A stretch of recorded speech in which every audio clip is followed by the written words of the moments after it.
was a terrific pleasure to have the chance to sit down and visit with Judge Barrett. I have to say she brings to this nomination impeccable credentials. She graduated number one in her class from Notre Dame Law School.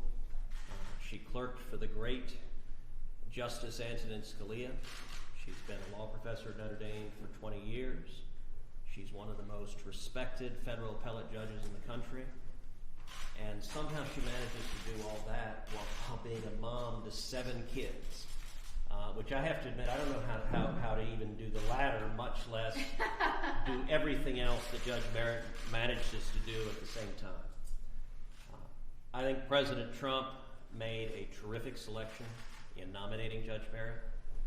This is why the American people elected President Trump. In 2016, there was a sharply differing vision for the kinds of justices that would be appointed to the court. Hillary Clinton promised to nominate judicial activists who would legislate from the bench. She promised to nominate justices who were committed to overturning fundamental protections on things like the Second Amendment, things like free speech. And Donald Trump presented a very different vision for what Supreme Court justices and judges should do. President Trump promised to nominate judges in the mold of Scalia and Thomas, judges who would be faithful to the Constitution, who would follow the text of the Constitution, and who would protect the Bill of Rights, protect our fundamental liberties, free speech, religious liberties, the fundamental rights that all Americans enjoy. I think the President's decision to nominate Judge Barrett may well have been the most important decision of his presidency. And in making this nomination, the President was fulfilling the promise he made to the American people. Likewise, I expect that the Senate will confirm Judge Barrett and do so by the end of the month. And when the Senate does so, we will be honoring the promise we made to the American people to confirm principled constitutionalists to the Supreme Court. The next few weeks promise to be a circus.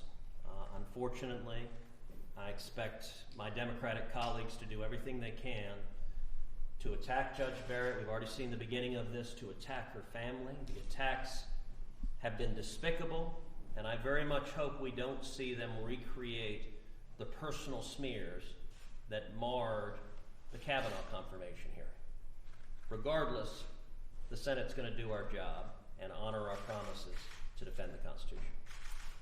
Senator Cruz, if Judge Barrett is confirmed, should she recuse herself from election cases in the next couple of months?